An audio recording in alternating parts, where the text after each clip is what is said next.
Damos gracias a nuestro Dios porque toda esta culpa, todo este pecado ha sido limpiado por su sangre preciosa y ya no hay argumento contra nosotros. Somos justificados por la sangre de nuestro Salvador Jesucristo. Y también esta mañana es momento de ponernos a cuenta con nuestro Dios, pedirle que Él nos ayude si es que hemos fallado, hemos pecado, pedirle que nos permita recordar la razón de nuestro existir, que es para honra y gloria de su nombre. Vamos a entonar este canto.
nuestros lugares, hermanos. Damos gracias a Dios por este hermoso tiempo de alabanzas. Y vamos a pasar al tiempo de la predicación. Pero antes de que pase nuestro hermano José Galicia, que es el que compartirá en esta mañana la palabra de nuestro Dios, les leo ahí en el Salmo 119. Dice la palabra del Señor: Oh, cuánto amo yo tu ley, todo el día es ella mi meditación. Me has hecho más sabio que mis enemigos con tus mandamientos, porque siempre están conmigo. Más que todos mis enseñadores he entendido, porque tus testimonios son mi meditación. Más que los viejos he entendido, porque he guardado tus mandamientos. De todo mal camino contuve mis pies para guardar tu palabra. No me apartes de tus juicios, porque tú me enseñaste. Cuán dulces son a mi paladar tus palabras, más que la miel a mi boca. De tus mandamientos he adquirido inteligencia, por tanto he aborrecido todo camino de mentira. Lámpara es a mis pies tu palabra y lumbrera a mi camino. Dispongamos de ese tiempo para escuchar la palabra de nuestro Dios. Pongamos mucha atención y que el Señor nos ayude en esta mañana.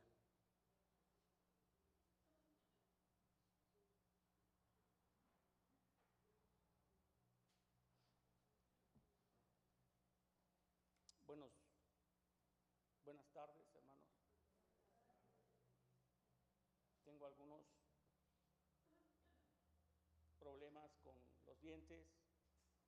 Me tuvieron que quitar la parte de abajo, así que a veces me muerdo al hablar. Ahora sí que me muerdo la lengua.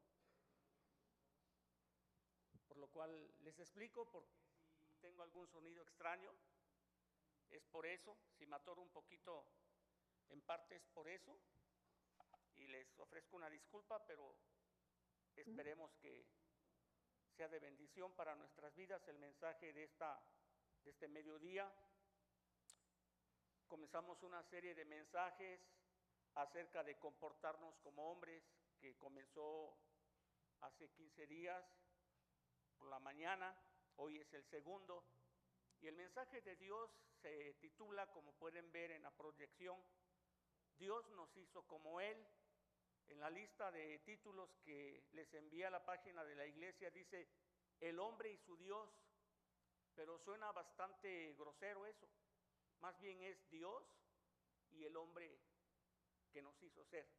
Y cuando hablamos de hombre, hablamos del género humano, tanto hombres como mujeres, porque la Biblia dice, y lo vamos a ver, que tanto hombres como mujeres fuimos hechos a imagen y semejanza de Él.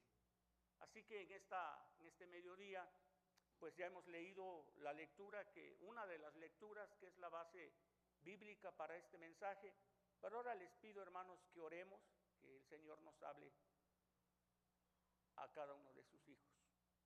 Amante Dios, te agradecemos tu palabra, porque no caminamos a ciegas, tenemos una guía muy segura y queremos predicar cada una de las hermosas verdades que tienes en tu palabra. Algunas son tan grandes, tan infinitamente grandes, que nuestra estrecha mente, muy estrecha, no alcanza a comprenderlas.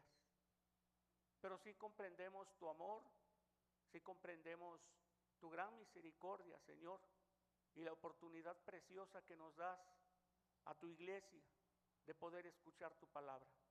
Háblanos, mi Dios. Como dice el salmista, sean gratos los dichos de mi boca delante de ti, Señor. En el bendito nombre de Jesús, amén. Bien, a manera de introducción, una de las cosas que siempre tenemos que tener presentes los cristianos es quiénes somos. Y hay muchos intentos de definir quiénes somos el género humano en general y los cristianos en específico. Pero hablando del género humano en general, hay muchos que han intentado aproximaciones a una definición de quién es el hombre, qué es la humanidad. Y nosotros hacemos bien en buscar esa definición en la Biblia, según la perspectiva de Dios, quién es el hombre. Introduzco, hemos estado siendo un poco tal vez agresivos, hasta crudos, con el estado de cosas que guarda el mundo actual, poniéndole adjetivos un poquito fuertes, que la misma Biblia declara en algunos versículos. ¿A dónde va el mundo? Quisiera que pusieran la diapositiva de la introducción, por favor. ¿A dónde va el mundo? ¿Hacia dónde va? ¿De a dónde va? ¿Quién es responsable de la vía, del camino, del estado de cosas que hoy guarda el mundo? ¿Quién es el responsable? Y a lo mejor podríamos inclusive preguntarnos, ¿quién es la solución? ¿Cuál es la solución? ¿Dónde está? En mi ya vida de 62 años, no recuerdo un solo momento, un plazo largo, un periodo significativamente grande, donde en algún área del mundo, si no es que simultáneamente en varias, no haya habido un esbozo de guerra, un brote de guerra. Desde que yo tengo uso de razón, mis hermanos, el mundo siempre ha estado en guerra. Y leyendo un poco de historia, desde que la primera criatura apareció, bueno, bíblica, ¿verdad? Historia bíblica, hubo conflicto. El primer asesinato fue un fratricidio. Caín mató a su hermano, y Hebreos dice en el capítulo 11, porque Abel presentó una ofrenda que Dios aceptó por fe, y Caín en su falsedad cayó en un celo homicida que le llevó a matar a su hermano. Estamos acostumbrados a echarle la culpa a causas fuera de nosotros. La humanidad normalmente busca echarle la culpa a sus circunstancias, a sus... Hermanito, que Dios le bendiga. Allá está el pastor también, ¿por qué siempre pasa a saludarlo? Nomás me saludó a mí, cheque. No es cierto. Bien, estamos acostumbrados a buscar las causas fuera de nosotros, a echarle la culpa a otros. Me acuerdo de una crítica que hacían los maestros americanos allá en Lomas Verdes, que decían que en México se escucha mucho el seme, como cuando llegamos tarde, ¿no? No decimos, no tuve la intención de salir temprano y llegar a tiempo. Se me hizo tarde, el tiempo se me vino encima, mugroso tiempo, no alcanza, se me hizo, ¿no? O se me olvidó, al rato voy a decir algo como eso porque se me olvidó hacer una cosa. Se me olvidó, no decimos, no hice un apunte, un memorándum para que en el momento acordara de cumplir lo que dije, ¿no? Hermano, se me olvidó, yo estaba bien dispuesto, mi mente está bien buena, nada más que el olvido se me vino encima. Y es el olvido, no soy yo el que olvida las cosas por falta de planear cómo hacerlas. Le echamos la culpa a las circunstancias y a veces hasta la mala suerte. Yo hasta he escuchado cristianos que dicen, es que tengo bien mala suerte, hermano, ¿no? Y yo digo, pues sí, si tú dices que tienes mala suerte, es que sí, ¿verdad? No es cierto, sí le saco de su miserable mentira, ¿no? Que no deben creer. En fin, le echamos la culpa a todo, pero lo que no podemos negar, hermanos, es que este mundo es un mundo fracasado. Así como cuando dicen que el gobierno de un país es un estado fracasado porque no hay gobierno, no hay orden, no hay instituciones. Hermanos, el mundo es un mundo fracasado, es un estado fallido. Por eso la pregunta es, ¿quién va a tomar la responsabilidad o retomar la responsabilidad? ¿Quién va a tomar la iniciativa? ¿Quién va a ejecutar la primera acción? Cuando la humanidad intenta ignorar sus límites naturales y morales en busca de la inmortalidad, el poder absoluto, tener la capacidad arbitraria de definir el bien y el mal por cuenta propia, decidir lo que es correcto e incorrecto por mi propia sabiduría, buscar el control total sobre la vida y la libertad de las personas, tiranos, dictadores, en realidad demuestra las ansias que nos consumen a todos los humanos por la independencia, por no tener que rendirle cuentas a nadie, por sentirnos autosuficientes, libres. Pero una libertad absoluta solo la tiene Dios, en nosotros sería libertinaje, por orgullo, por altivez.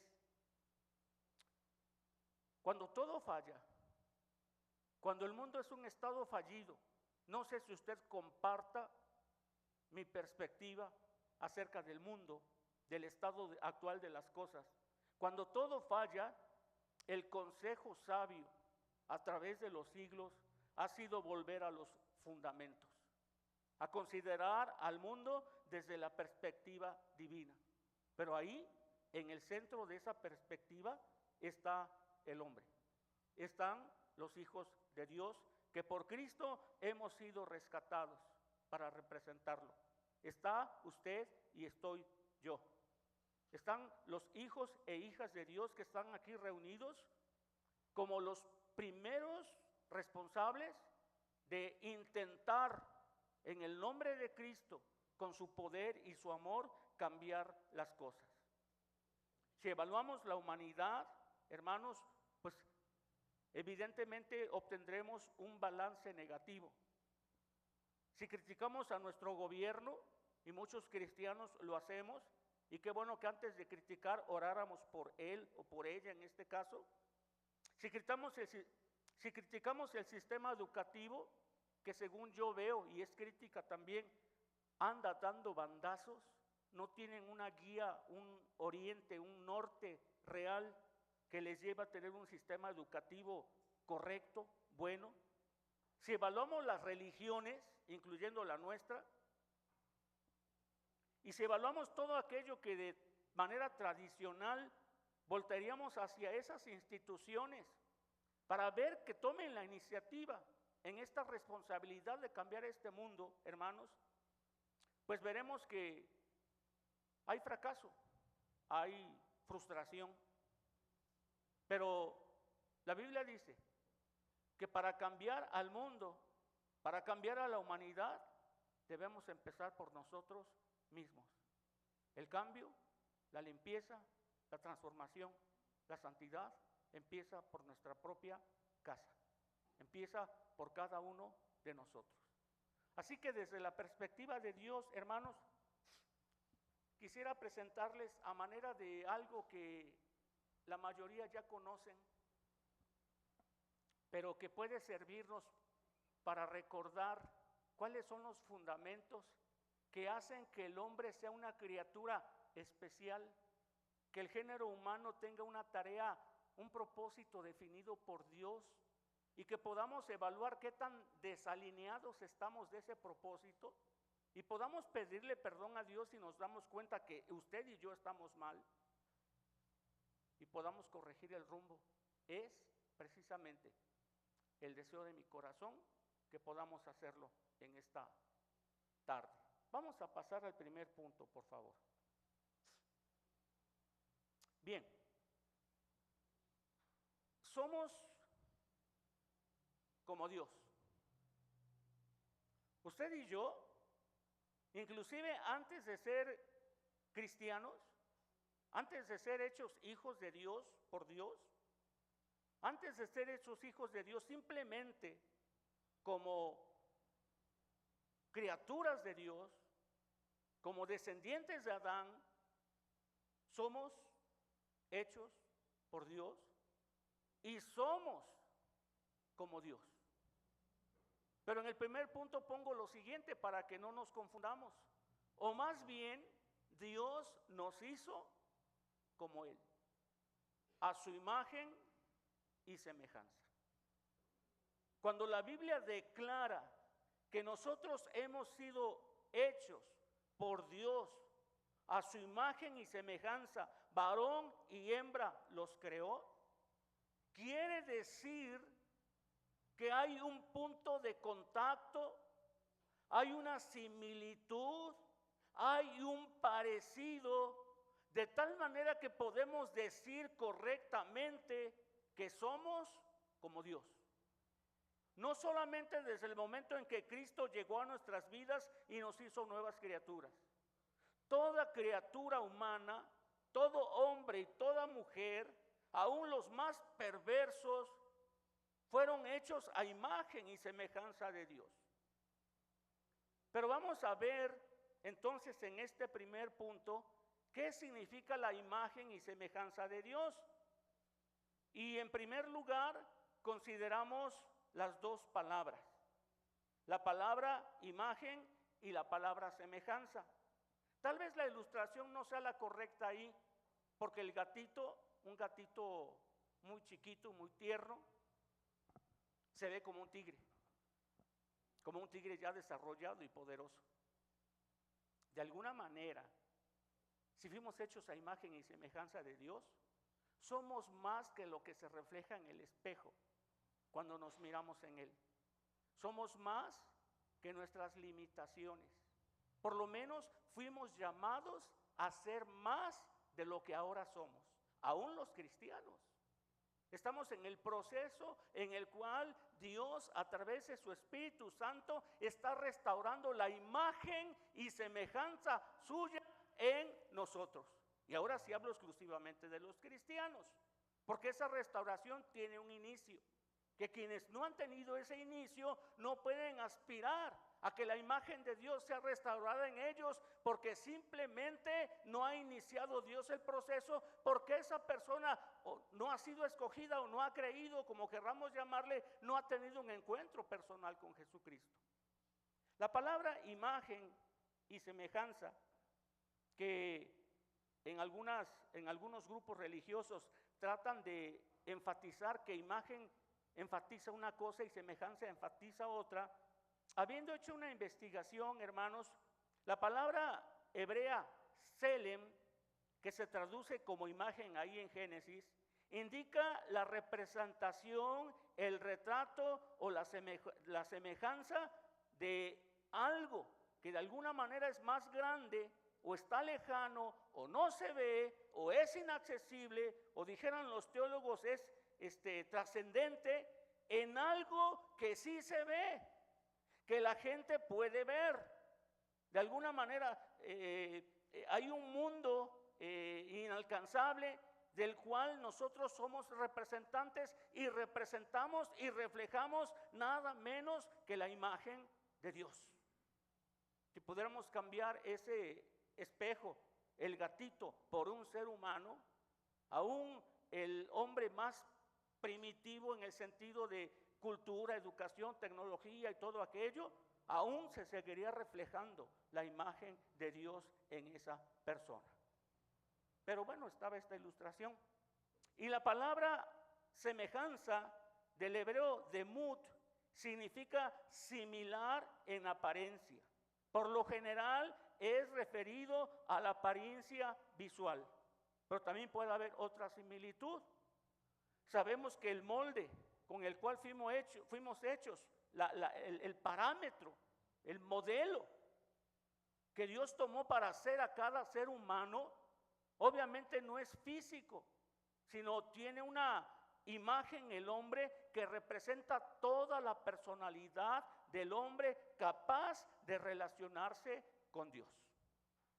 Entonces, cuando hablamos de imagen y semejanza, dice un hermano, el hermano Sproul, o Sproul, no sé cómo se pronuncia, que se usa una figura literaria llamada endiadis, que endiadis significa uno mediante dos, que se complementan estas dos palabras, estos dos conceptos, bueno, estas dos palabras, perdón, para hacer un solo concepto, y que hemos de tomarlos juntos. Semejanza es complemento de imagen y nos da a entender básicamente que el hombre es parecido o similar a Dios. ¿En qué aspectos? ¿Será que Dios tiene pies, manos, cabeza, ojos. No, no es en ese aspecto, sino en el aspecto de que Dios hizo a una criatura pensante, más allá que el resto de la creación, más allá que cualquier animal. Hizo una criatura capaz de razonar lógicamente. Aún el mundo perdido, hermanos, ha avanzado en ciencias y en conocimientos que uno se queda pasmado cuando tienes un atisbo a esas ciencias. Por ejemplo, en el área de las matemáticas, en el área de la física o por ejemplo en el área de la tecnología. Te quedas asombrado cuando ves los videos donde presentan los avances en ingeniería automotriz, en robótica, etcétera. Dices, ¿cómo el hombre puede llegar a escalar esos niveles? Bueno, porque fue hecho imagen y semejanza de Dios. Es una criatura capaz de razonar y tener un razonamiento superior al resto de la creación. Pero el hombre también fue hecho a imagen y semejanza de Dios, lo cual lo hace ser capaz de creer, de confiar en Dios, de adorarlo, de tener una relación personal con Él, de tener autoconciencia, de saber que Él es una criatura única, de tomar conciencia de Él mismo. Es capaz de tener emociones racionales, es capaz de amar, es capaz de rechazar, etcétera. Y yo le doy gracias a Dios, hermanos, porque cuando vienen todos estos conceptos a mí, de cómo Dios se congratuló, se gozó en hacer esa criatura y le dio toda esa capacidad, hermanos, me abruma ver cómo Dios tuvo tanta diligencia, tanto cuidado, cómo le otorgó al hombre tantas cosas que en un día aciago la primera pareja echó a perder. Pero que el propósito de Dios sigue para toda la humanidad. El hombre entonces, con todas estas capacidades, es parecido, es similar en Dios. La imagen de Dios en nosotros es lo que constituye nuestra humanidad en términos de razón, en términos de afectos y en términos volitivos, es decir, en el aspecto de que tenemos voluntad, no siempre discernimiento. Tenemos voluntad para tomar decisiones. Por eso somos responsables de nuestras decisiones. Somos racionales de una manera similar a como lo es Dios, aunque obviamente la mente divina nos rebasa infinitamente. Dios tiene una mente, nosotros fuimos dotados con una mente. El verdadero distintivo entre los seres humanos, hermanos, porque no podemos negar que una mascota pueda ser inteligente en un grado menor, pero el ser humano es en un grado muy avanzado, por encima de los animales. Nuestras capacidades de razonamiento son muy superiores al resto de la creación. Entonces, una vez establecido que es la imagen y la semejanza de Dios en los seres humanos, quisiera compartir algunas cosas que implican esto directamente de la palabra de Dios. Bueno, todo lo que he dicho está en la palabra de Dios. Ahí en Génesis 9:6, la Biblia dice que cuando Adán y Eva pecaron, no perdieron la imagen de Dios, pero la tal fue distorsionada de tal manera, hermanos, que obviamente no quedó como Dios lo había hecho de manera perfecta y original. En Génesis 9:6, cuando ya se establece el pacto de Dios con Noé, dice: el que derramare sangre de hombre, por el hombre su sangre será derramada. Y ya para la época postdiluviana, dice la palabra de Dios, porque a imagen de Dios fue, o es más bien, es hecho el hombre. Todo niño que nace es a imagen de Dios. Por eso el hombre tiene una dignidad superior. No es lo mismo que usted mate un pollo, aunque últimamente ya hay leyes, creo que hasta más estrictas contra el aborto, digo contra el, ¿cómo se dice? Los que protegen los perros. Ya vas al bote si le das una patada a un perro. Si un perro va en la calle y te intenta morder, y no sé usted, pero a mí me han intentado morder muchos perros, no sé por qué los perros me odian. Y tú te defiendes y le das una patada y lo dejas ahí tirado aullando de dolor, y te ve un protector de la vida animal, créeme que o pagas un gran multa o de plano vas a la cárcel, ¿no? Pero la vida humana no tiene tanto valor, ¿no? Una vida, un alma que ya está concebida, que ya es una vida, puede ser abortada. Y aún si hablas en contra de eso, pues te califican mal. Por eso es la prohibición de no derramar sangre humana, porque es sangre por sangre.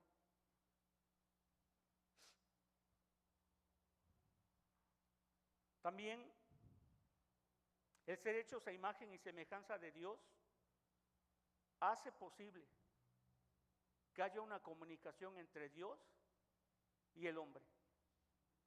Voy a tratar de ir despacio, no quiero confundir.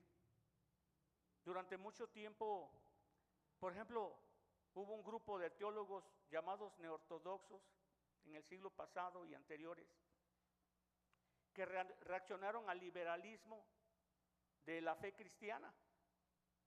Y uno de ellos, un erudito por cierto, dijo que no nos confundiéramos, que entre Dios y la humanidad había un cisma tan grande que eso hacía que Dios fuera completamente otro, muy diferente a la humanidad. Y aquí obviamente ese teólogo exaltaba la trascendencia de Dios. Y él decía, Dios es completamente el otro. No podemos comprender ni siquiera el más mínimo concepto elemental de Dios. Y el propósito de él era recalcar también el pecado humano, la gran cima que hacía el pecado humano entre Dios y los hombres.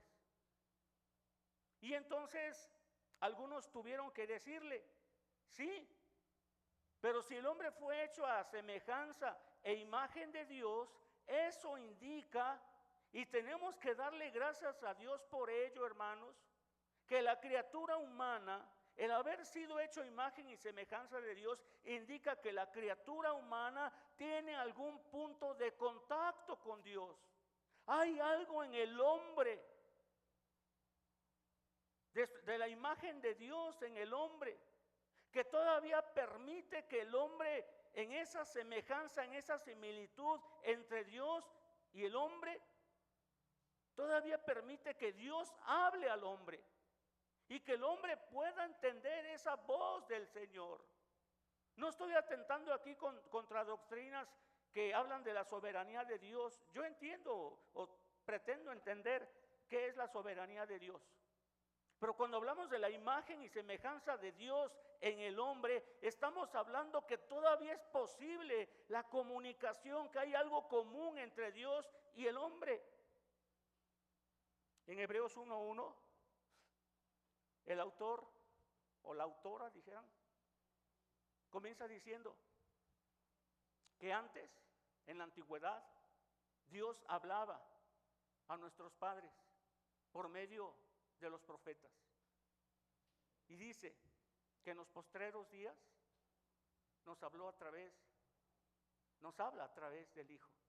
Nos habla en Hijo, dice literalmente. Nos habla a través del Hijo. El Hijo muestra al Padre. Y de alguna manera, hermanos, el hecho de ser humanos, aún los humanos que todavía no son cristianos, vino Cristo. Y algo hay, yo no lo sé explicar, pero en esa imagen y semejanza que de alguna manera es susceptible de entender todo el amor de Dios al enviar a ese Señor Jesucristo, Dios y hombre, a morir en una cruz por nosotros. Entiendo que toda la obra es de Dios. Entiendo que la fe es algo que Dios produce en nuestros corazones. Pero hay algo en el ser humano, en esa imagen y semejanza, donde Dios puede hablarnos en nuestro idioma, en nuestros conceptos, en nuestra cosmología, etcétera. Si Dios no nos hubiera hecho a su imagen y semejanza, no podríamos tener un punto de apoyo por el cual pudiéramos conocer a Dios. Y doy gloria a Dios porque los hijos de Dios, más allá de ser hechos a imagen y semejanza de Dios, hemos recibido la gracia de su salvación. Pero también hemos de reconocer que en nosotros Dios sigue restaurando su imagen. Que la imagen de Dios en nosotros todavía no ha sido perfeccionada. Y la santificación significa precisamente la obra del Espíritu Santo en sus hijos, a través de la cual Dios va restaurando la imagen de Él en nosotros. Así que, como decía aquel Karl Barth, que Dios es un ser completamente trascendente, completamente alejado, distinto, que no puede haber un punto de comunicación. Al contrario de Él, la Biblia dice que sí, que aunque el hombre cayó en desobediencia, que Adán, cuando arrastró a toda la humanidad como representante legal de ella, de todas maneras la descendencia de Adán siguió siendo hecha a imagen y semejanza de Dios. De hecho, en el Nuevo Testamento Santiago lo dice, cuando habla de la lengua, y dice que a veces, y le está dirigida a cristianos, que a veces con la lengua bendecimos a Dios, pero también con la misma lengua maldecimos al hombre. Y dice que el hombre está hecho a imagen y semejanza de Dios. No estoy hablando en vacío. Gracias a Dios por esos puntos de contacto que su imagen, y por su pura misericordia, su imagen en nosotros nos puede hacer escuchar al Señor. Ser hechos a imagen y semejanza de Dios nos hace diferentes. Pongo aquí entre signos de interrogación, superiores al mundo animal. Después de este versículo en Génesis, donde el Señor hace al hombre, mujer, hembra y varón, los hace a imagen y semejanza suya, el contexto posterior ahí en el versículo 28, Génesis 1:28, la primera orden que les da es: fructificad, multiplicaos, llenad la tierra y sojuzgarla, y señoread en los peces del mar, en las aves de los cielos y en todas las bestias que se mueven sobre la tierra. Si el hombre no hubiera sido hecho superior, no tendría ni esa orden ni esa capacidad. Decíamos en el mensaje anterior, el hombre no es un animal. El género humano no se debe manejar por instintos, se debe manejar por ese razonamiento superior que Dios le dio, por ese corazón y esa alma que Dios le dio, capaz de amar y de entender cómo debe amar. Se debe manejar por la responsabilidad de las decisiones de su voluntad, que un día tendrá que darle cuentas a Dios. La Biblia nos muestra, hermanos, y de hecho en el pensamiento judío antiguo, corren paralelamente dos conceptos cuando Dios hace la creación. Una, como dice Génesis 1:1, en el principio creó Dios los cielos y la tierra, de la nada, ex nihilo, dijeran algunos. Esa palabra Bereshit en el principio indica que no había absolutamente nada más que Dios, y que Dios es la causa creadora de todo cuanto existe en el mundo, en el aspecto material, algo tangible. Pero también corre paralela la idea de orden. Algunos hasta conciben el relato de creación más bien como un relato de orden, que la tierra estaba desordenada y vacía, y usted puede ver toda la sabiduría de Dios descargada cuando va poniendo orden y va haciendo toda la creación. Y cuando llega el día sexto y hace al hombre, dicen algunos, la corona de la creación, todo un precedente que puede sostener la existencia, el gobierno, la autoridad, la responsabilidad del ser humano en la creación. Dios va dando orden. Y el día máximo ni siquiera es el día sexto, es el día séptimo, cuando Dios reposa. Y sí quiere decir que cesó de crear, pero sobre todo quiere decir que vino a gobernar.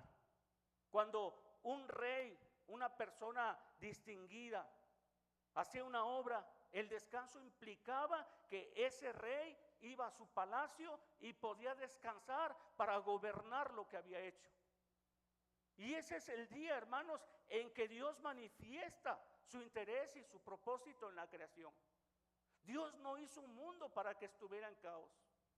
Dios no hizo al hombre para que vagara como huérfano, sin luz, sin propósito, viviendo al día a día, sin que las cosas, sin que el rumbo de su vida creciera y fuera prosperando y fuera creciendo su relación con Dios y fuera desarrollando todos los aspectos de él como criatura. Entonces, somos superiores, aunque algunos dicen que a veces el género humano se comporta peor que animales. Ese reducto que es la iglesia cristiana, debemos ser un claro ejemplo donde el gobierno y el orden de Dios se manifieste y donde los hijos suyos seamos responsables. Ser hechos a imagen y semejanza de Dios es parte de su pacto redentor. Algunos hablan de 3 grandes pactos. Sabemos que hay muchos pactos en la Biblia, pero hablan de 3 grandes pactos. Y el primer pacto ni siquiera fue en la creación, sino algunos hablan del pacto redentor, que es un pacto hecho entre el Padre, el Hijo y el Espíritu Santo. Es el plan de la redención.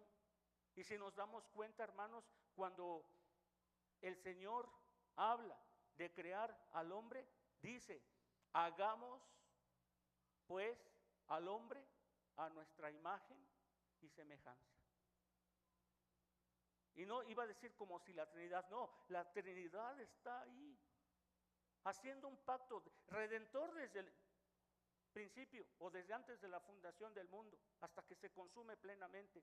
Pero parte de ese plan redentor, antes del pacto de obras por el cual puso a Adán en el paraíso, había un pacto redentor que Dios hizo con él mismo, donde él planeó la salvación de quienes habíamos de ser salvos. Y en ese plan redentor, hermanos, cuando el Señor hace al hombre, hay, digámoslo así, de alguna manera, un consejo entre la Trinidad, y dicen ellos, dice Dios, dicen las 3 personas: hagamos pues al hombre a nuestra imagen y nuestra semejanza. Gloria a Dios. Somos a imagen del Padre. Somos hechos a semejanza de Jesús. Somos hechos a imagen y semejanza del Espíritu Santo. Pero luego dice el versículo 28, y los bendijo Dios y les dijo: señoread en los peces del mar, en las aves de los cielos y en todas las bestias que se mueven sobre la tierra. Puso sobre el hombre la responsabilidad de ser representante, mayordomo, administrador de toda la creación. Eso es lo que significa imagen y semejanza. Y cuando yo veo estas terribles responsabilidades, digo: wow, qué bueno que Dios tiene esa intención. Pero me pregunto, y no quisiera hacerlo como grupo, ya ni siquiera como iglesia, no quisiera hacerlo como parte de la raza humana, ya ni siquiera como parte de la iglesia, pero personalmente, ¿qué tanto estoy de lejos del propósito original de Dios cuando creó, cuando me hizo, cuando me creó, cuando creó a Adán? Y siendo descendiente de Adán, ¿qué tan lejos estoy del propósito original, del diseño original de Dios para mi vida. Y hermanos, a veces nos preguntamos por qué vivimos en frustración. A veces nos preguntamos también por qué las cosas van muy mal en nuestras vidas. Tal vez ya no debiera preguntarme por qué el mundo está así. Digo, el estado actual del mundo habla que hay una realidad espiritual tremenda. Si Dios es un Dios de orden y está en desorden, obviamente Dios tuvo un propósito, pero hay algún elemento ahí que hace que este mundo esté hecho garras, sin orden, sin propósito. Y si alguna vez usted se ha sentido así, hermanos, pues al ver el mundo y ver el estado que guarda, tal vez no debamos preguntarnos hacia dónde va este mundo tan convulso, tan perdido, sino preguntarme a mí, ¿qué estoy haciendo en este mundo? ¿Cuál es mi parte en este mundo? Al ver estas responsabilidades que me da la imagen y semejanza de Dios, y con mucho más intensidad,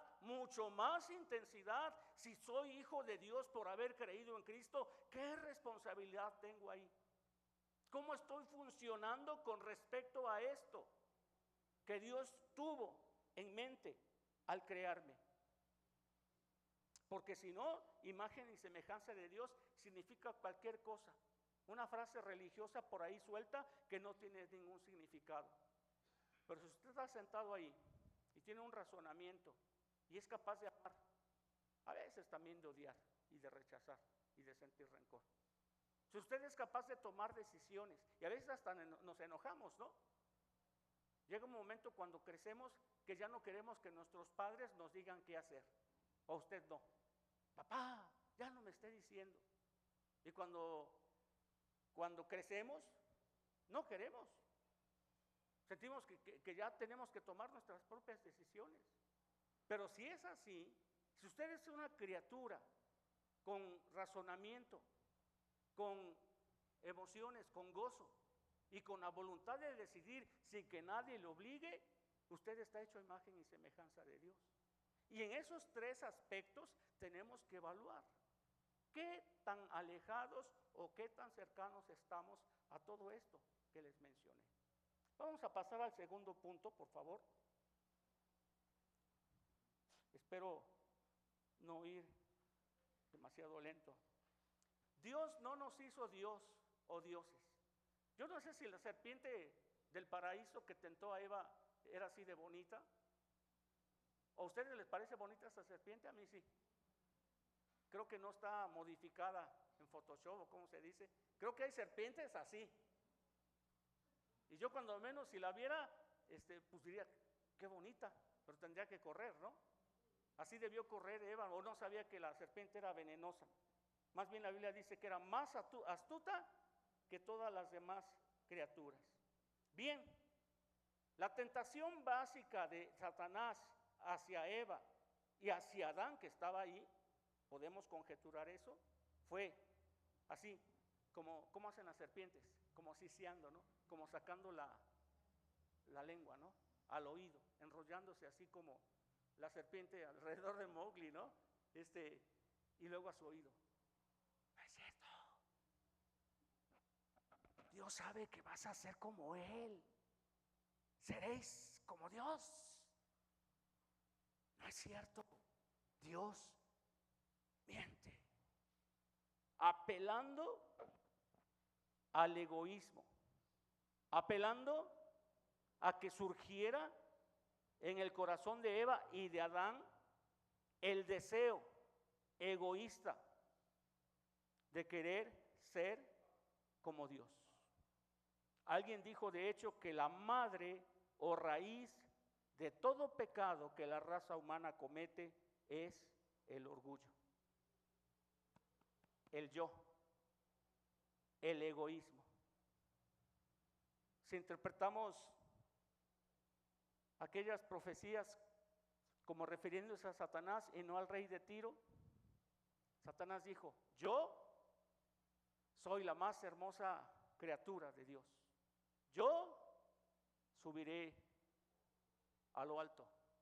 Yo estableceré mi trono allá arriba. Yo seré adorado como Dios. Y aunque Adán y Eva consideraron que iban a conocer el bien y el mal y desearon ser como Dios en ese sentido, el anzuelo de Satanás sigue siendo el mismo. Apelar a nuestro egoísmo, apelar a nuestro orgullo para poder tentarnos. Vamos allá a Génesis capítulo 3, pasaje de este acontecimiento tan triste, y vamos a ver la consecuencia global de esa caída. Mas Jehová Dios llamó al hombre y le dijo: ¿dónde estás tú? Y Dios sabía dónde estaba el hombre, quería que él respondiera. Y él, no Eva, él, y así debía ser. Y él, Adán, respondió: oí tu voz en el huerto y tuve miedo, porque estaba desnudo y me escondí. Le llaman extrañamiento, le llaman ya no saber qué va a hacer Dios. Le llaman pensar que Dios es malo. Le llaman dejar de confiar en la en la esencia, de Dios. Esa es la consecuencia. Un terrible extrañamiento de Dios. Y vemos las consecuencias que hemos escuchado mucho. Cuando vienen las sentencias,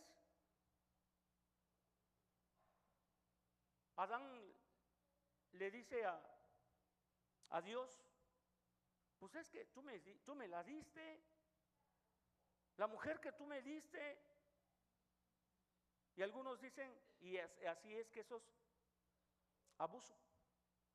El primer abuso se da cuando Dios le pide cuentas al hombre de su autoridad, de su liderazgo, de su responsabilidad, y él mejor ve a la mujer y dice: ella tuvo la culpa.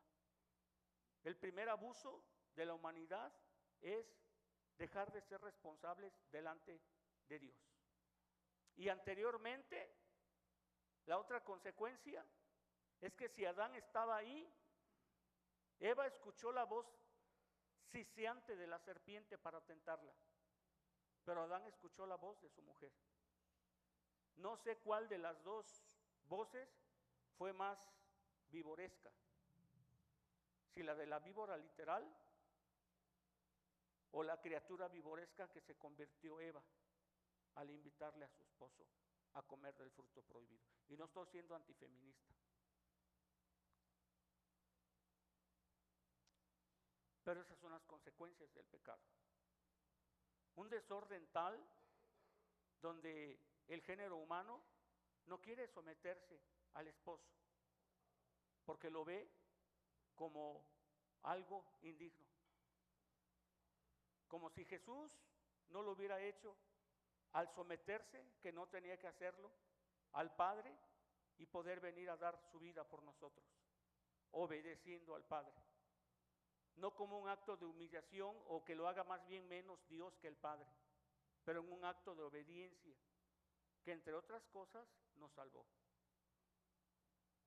Y al hombre abusar de su autoridad, convirtiéndose en un dictador, donde a veces, hasta con un golpe en la mesa, y aún a veces delante de la gente, como aquí decía aquel poeta, hacen callar a la mujer. Autoritarismo, o voy a usar un término coloquial, mandilismo, ¿no? O es un ogro o es un mandilón. Adán, cuando escuchó la voz de su esposa y se dejó guiar por ella, y ella fue la que tomó el liderazgo, se volvió, por lo menos, repito coloquialmente, mandilón, sometiéndose a la autoridad de la mujer. Pero cuando le echó la culpa a ella, se convirtió en macho, en abusador, en verter sobre ella la responsabilidad y las culpas que él tenía que tomar. Y mis hermanos, el hombre fue hecho a imagen y semejanza de Dios. Eso implicaba una comunión con Dios. Cuando el hombre cayó, la imagen siguió.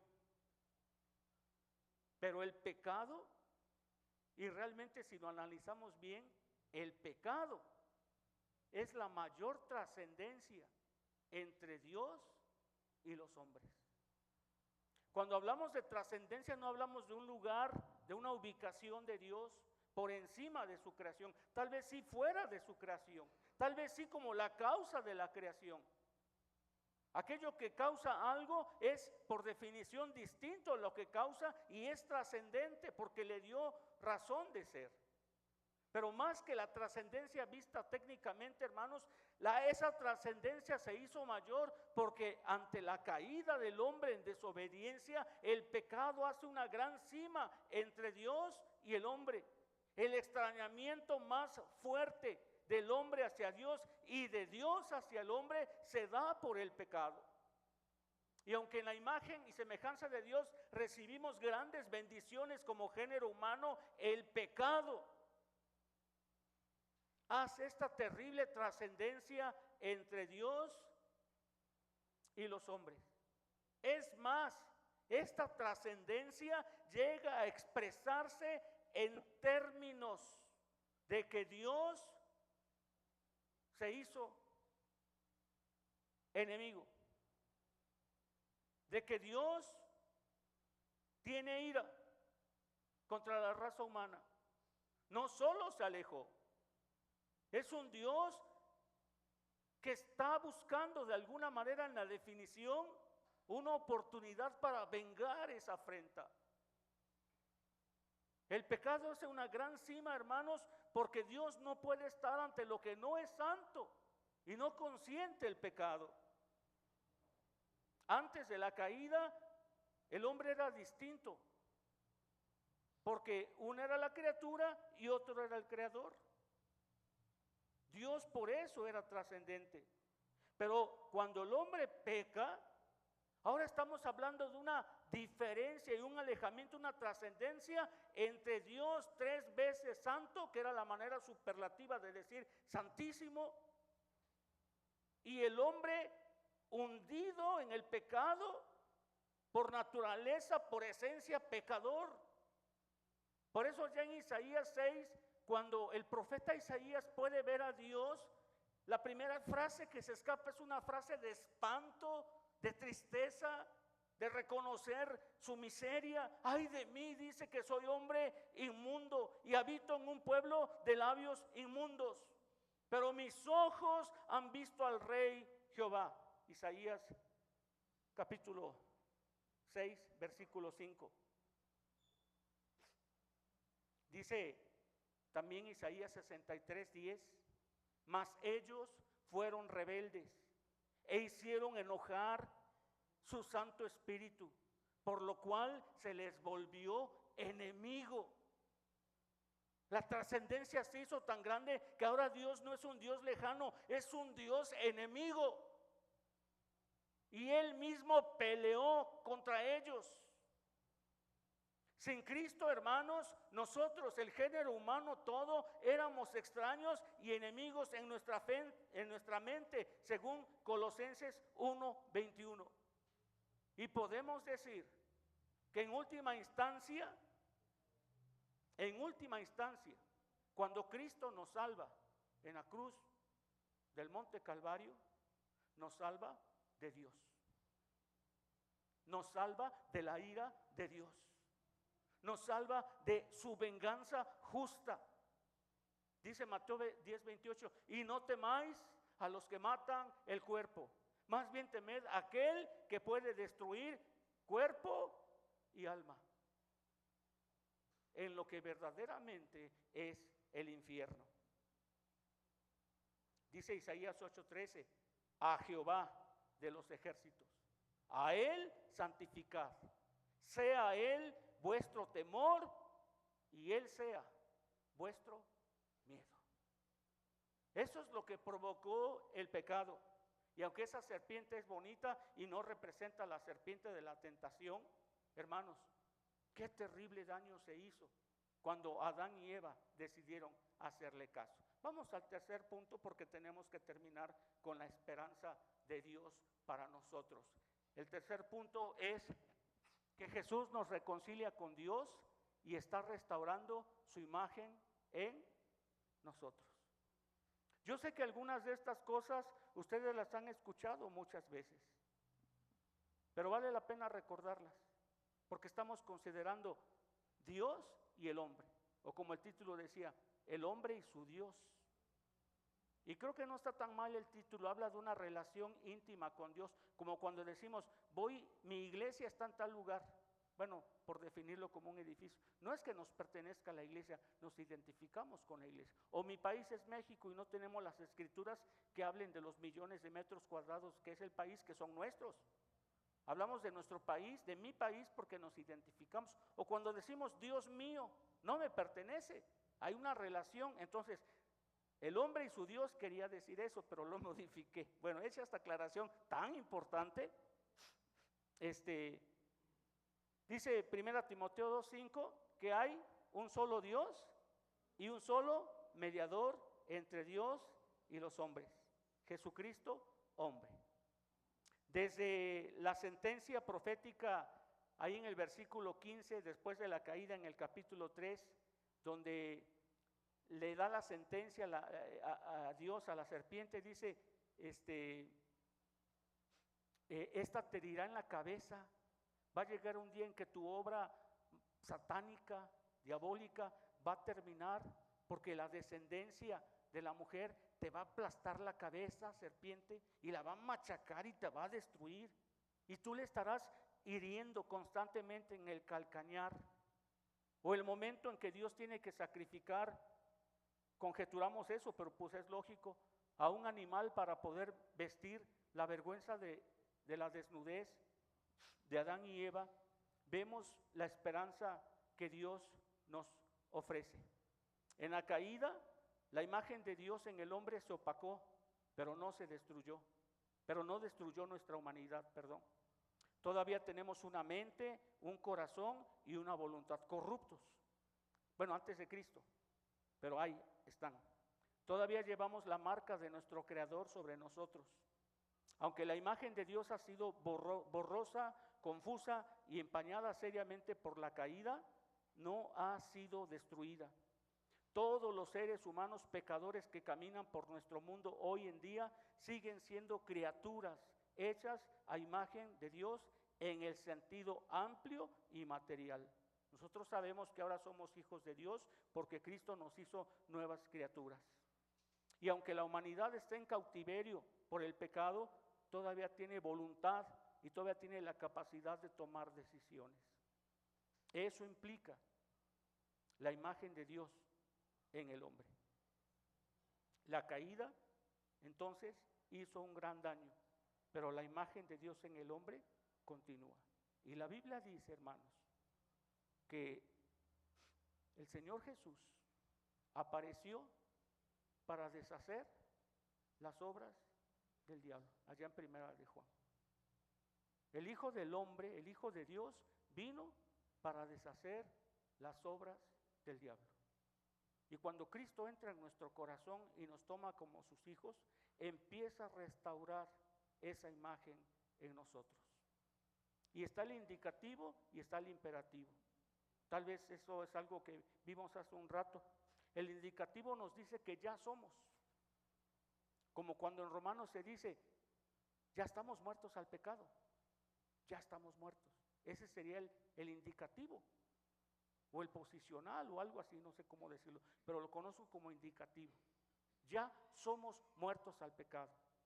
Pero cuando también dice en Romanos, haced pues morir el pecado en vosotros, está dando un imperativo que va dirigido a la voluntad de los cristianos para poder ser victoriosos momento tras momento por las tentaciones que Satanás pone y por las luchas, que todavía no caídas, pero por las luchas que debemos librar cuando somos tentados.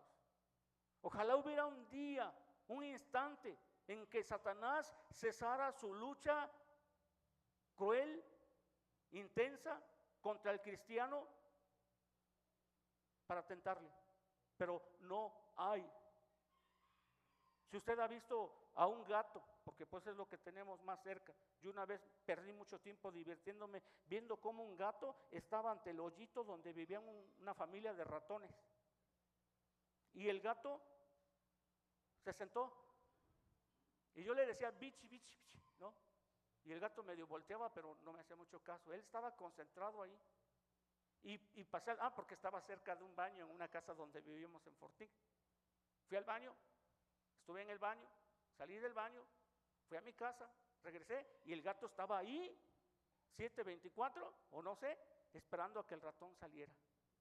Y otra vez le dije, pichi, pichi. Nada, medio me volteó a ver, no estés molestando. Estaba clavado sobre la salida de la guarida de los ratones. ¿Saben qué pasó? Cuando el ratón, y eso sí lo vi, cuando el ratón asomó un poquito su pequeña cabeza, el gato lo atrapó y lo devoró.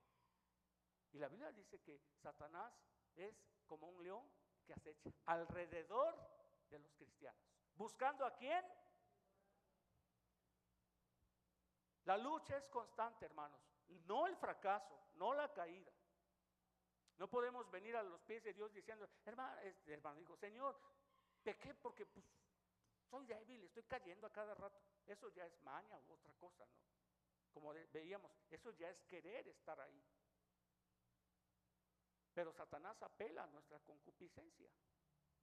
Hay algo ahí. Y está constantemente ahí. Por eso, la obra de Dios en nosotros, hermanos, implica que Dios está restaurando su imagen en nosotros. Y como conclusión, a ver qué hay en la conclusión, porfa.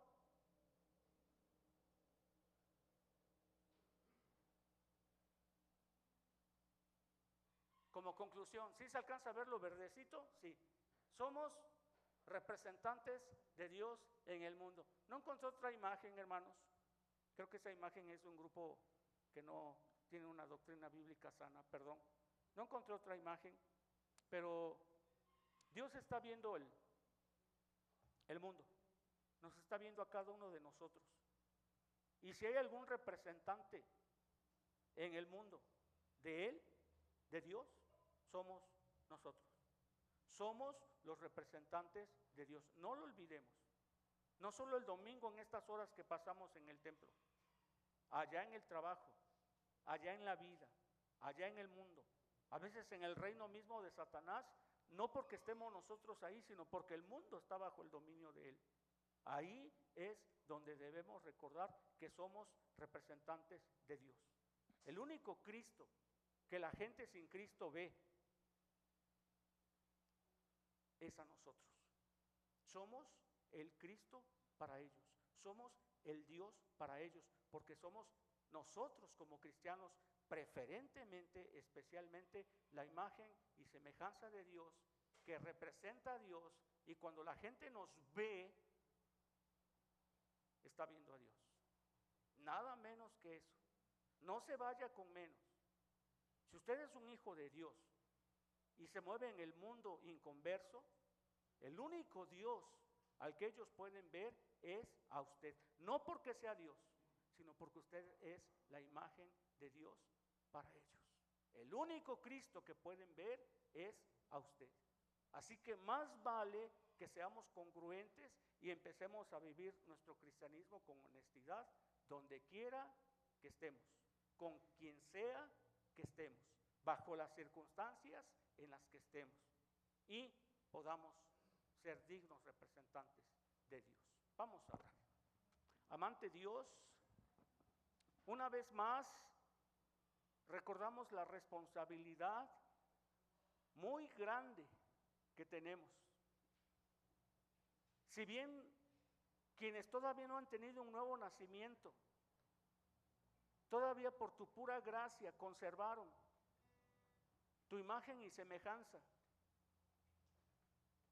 Ahora tus hijos, que hemos sido regenerados, que somos nuevas criaturas, que dejamos de ser los hombres viejos, la vieja naturaleza, Señor, debemos recordar, haznos recordar y tomar la responsabilidad de que somos tus representantes. el pastor, no mi hermano, no los más santos, no los de la alabanza que cantan tan hermoso, Señor, pero cada uno de nosotros, ahí en el lugar más terrible, ahí, como se le dijo a una iglesia, donde está el trono de Satanás, ahí donde está la lucha, ahí donde hay oscuridad. Padre, que recordemos que somos hombres, porque tú nos hiciste seres humanos con inteligencia, con emociones, con voluntad, pero que recordemos sobre todo que somos tus hijos, porque hemos sido renacidos del agua y del Espíritu, porque tú nos tomaste para hacernos nuevas criaturas, y porque tú estás trabajando en que cada día seamos más de la estatura de tu Hijo. Señor, haznos ser consistentes donde quiera que estemos. Haznos ser el reflejo, la imagen tuya para quienes nos observan. Oramos en el bendito nombre de nuestro Señor Jesucristo. Amén.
gracias a Dios por la palabra que se ha expuesto en esta hora.